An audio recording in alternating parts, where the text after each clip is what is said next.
What's going on, YouTube? It is January the 8th, 2020, the year of hashtag 2020 Vision 365. And I posed the question, are you alive or are you living? There's a distinct difference, and we're going to talk about it today on the Daily Dose Show. But before we do, be sure you've subscribed to this channel, hit the thumbs up button, and drop a comment down below if you're really feeling this video. I'd love to know what you think, but let's go ahead and get into the antidote. Today's topic is going to be based off of motivation, the reason or reasons one has for acting or behaving in a particular way. That's right, we want to change some feelings in the Dose House today. And so I pose a question to all of you dosers out there. Are you alive or are you living? There is a big difference between the two. So again, I know some of that went over people's head. Are you alive or are you living? Let me know in the comments section. But we're going to break down the differences between alive and living. See, I don't want to talk too much. I just want to hit you with the antidote so you can really get it. So let's go ahead and get into the antidote. Today's topic is going to be based off of perseverance. It's a noun meaning steadfastness in doing something despite difficulty or delay in achieving success. Accomplish your goals by any means necessary. All right. The first way to tell if you are alive or if you're living is to ask yourself this question. Do you put possessions over experiences? Now, I'm going to be straight up 100 with you because that's the big ticket item. I mean, a lot of people like to fake and front and do it for the gram and do it for the book and do it for the TikTok and all this. I started doing it for me, but guess what? I wasn't always like that. I used to put possessions over experiences, and I had an epiphany one day. Let me tell you, the crazy thing about possessions is that most things that we buy end up depreciating.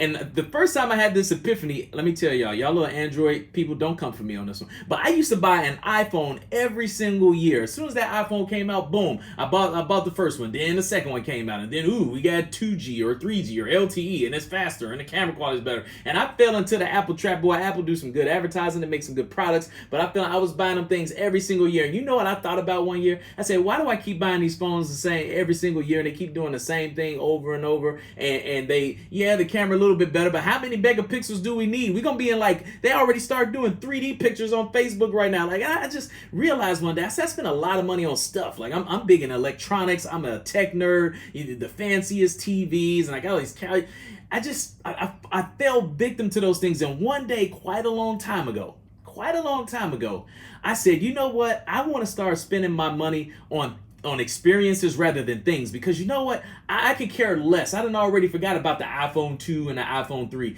Man, I remember when I first got the plasma TV and spent all that money, and since then they done had LCD, LED, OLED, and now they got 7K out. Did y'all see that? I went into Best Buy like a couple of weeks ago. They had 7K out. What will they come up with next? These material things, they just depreciate. They fade with the time. Nothing amazing comes from it. But you know what? I said, you know what? Instead of spending all this money on these material things, I'm going to start spending money on experiences. Because those are the things that will appreciate with life. Let me give you an example. So, like me, I didn't have the best childhood. It wasn't super terrible or anything like that. There's probably some people worse, so I don't want to compare. But there were some things that I missed out on a child, and now that I've actually made something of myself and I have the ability to pass that down, let me show you some examples of experiences. Like for example, this right here. I remember when we went to Wisconsin Dells, and Maila went. This is her going ziplining for the first time. Like, that's something that she will never, ever, ever forget. Ziplining at the age of 5. I remember when we went to travel internationally. It's okay, don't stop cooking. Went to the Dominican Republic,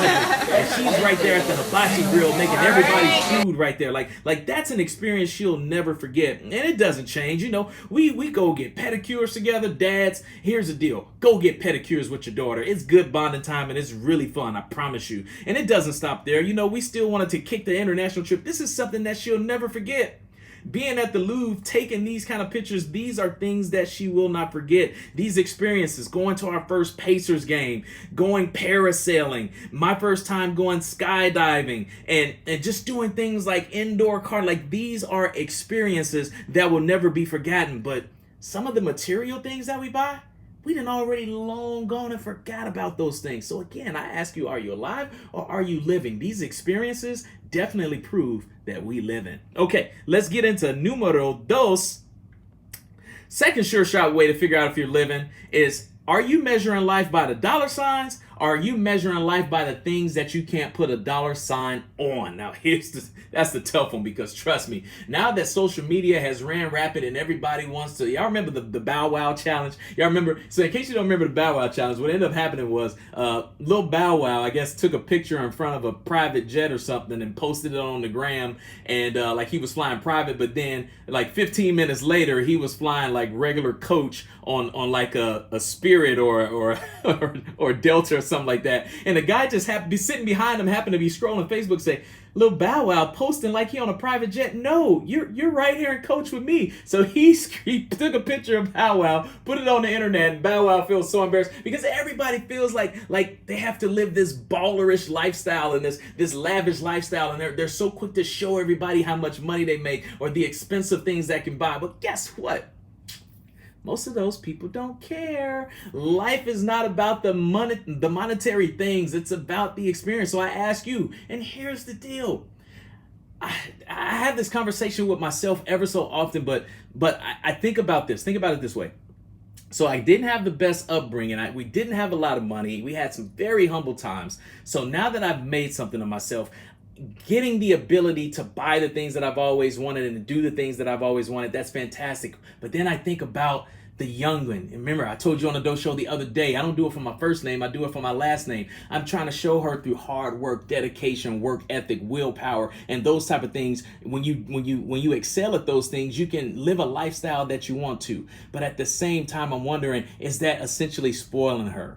Because the only thing that I require of her is to be very nice, be a genuine nice person, be unapologetically her, and don't try to fit in with nobody, and just be yourself. And last but not least, get good grades. Outside of that, she can have anything she wants, but she's figured out the secret sauce, because clearly you see she gets anything she wants. But I'm wondering sometimes, am I providing a lifestyle that she's maybe going to take for granted because she's growing up in a way that's like, all I have to do is get good grades and be nice and don't try to fit in, and I could pretty much have everything I want. So it's a really tough balance, and I'm just really curious. What are you guys' thoughts? I would love to read those comments and reply to those and get your thoughts, so let me know on that. And last but not least, number 3, a sure shot way to figure out if you're living or if you're alive.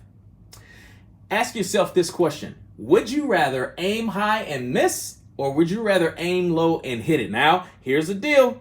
I know some of y'all, I need y'all to be brutally honest with me, because some of y'all gonna say in the comments, yeah, I'd rather aim high and miss. But trust me, I done ran a whole bunch of challenge groups. I didn't mentor people. I didn't coach people, and I didn't help people. And you know what the number one complaint that they have about why some people can't accomplish their goals and stuff, and why they would rather have it easy, is because they're afraid to fail. So before you go and type in the comments that you would rather aim high and miss, understand you're probably the same person that told me that you do not like failing. And trust me, I was in your shoe before. Nobody wants to fail. You want to win. You want to get that W all the time. You want to get that victory. You want to taste success because it tastes so yummy in the tummy. I get it.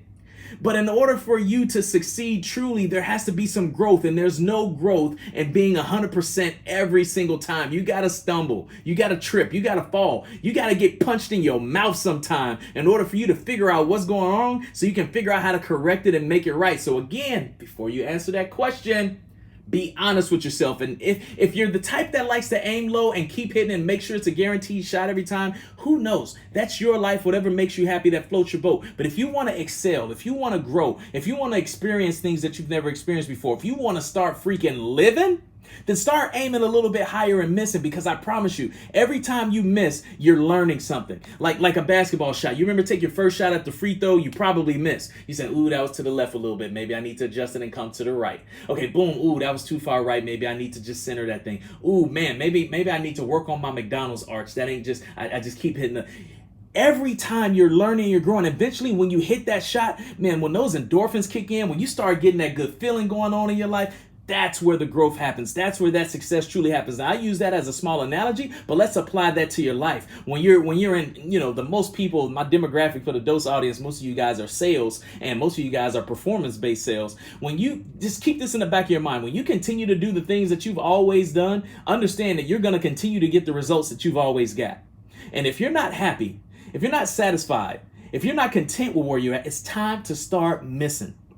The only way you can start missing is if you start trying. So again, I pose the question: would you rather aim high and miss, or would you rather aim low and hit? Me personally, I fail all the time, and I'm proud of it because every failure has led me to get where I've got right now. And I am so far away from where I want to be, but I promise you, I'm better than the person I was yesterday, last month, last year, last century, last decade. I'm better than that all the time, and I'm extremely happy, but I'm not satisfied. So let's go ahead and recap here real quick.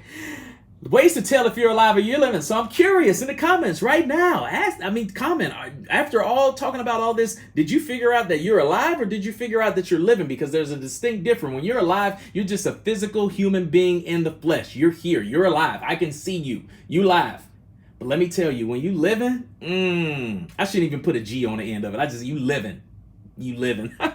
Sure shot way to tell is if you're putting possessions over experiences. You're not living, you're alive. Once you start putting experiences over possessions, that's when you start living, baby. Number 2, if you're measuring life by money, you're not living. You're alive. But once you start measuring life by the things that you can't put a price tag on, that you'll remember forever, that's when you start living. And last but not least, number 3, if you're aiming too low and hitting every single time and you're on cruise control right now, you're just alive. It's time for you to start living and start aiming a little bit higher. Mr. Zach per tweet, can I get a hallelujah? Hallelujah. Well, if you are new to the Daily Dose Show, please do me a favor and go ahead and make sure you hit the thumbs up page on the page to follow me. But go to my YouTube channel if you want to check out the antidote. If you woke, this is more so for the replayers, you know. But then there's some people that say, you know what, I'd rather watch the replay on Facebook because I love reading the comments and all that kind of stuff. But if you just want to share this out, you know, and just show your staff, show your buddy or something like that, and they don't have time to watch the shout outs and they just want to get to the message, head on over to my YouTube page. All you got to do is type in my name, Markiss Stone. The Daily Dose Show will come up. Make sure you subscribe, but be sure to check out my website too, markisstone.com. That's right, you can slide on over there and check out all my social links, read about me, contact me, whatever floats your boat, that's great. But you guys know the best way to catch me live is Monday through Friday, 6:30 a.m. Eastern Time Zone on Facebook Live. That's right, search for the Daily Dose Show, hit the thumbs up, hit the 3 dots underneath, hit the following button, change it on over to see first, change the notification settings to always see the Daily Dose Show, because you know you got to hack the algorithms. Facebook don't want you to see everything, and if you really feeling this show and you want to see it every day, you got to hack the system a little bit. So go ahead and check out the outro. Hey, what's going on, guys? Thank you so much for tuning in to the Daily Dose. I hope you got your antidote today, your daily dose of positivity, inspiration, and motivation. Check me out every Monday through Friday, 6:30 a.m. Eastern Time Zone on Facebook Live. And don't forget to Hulk smash that share button. I do what I do from the heart and don't expect anything in return. I'm a kid from the south side of Chicago that's here to make the world smile and change people's lives. Y'all have a fantastic hump day. Peace.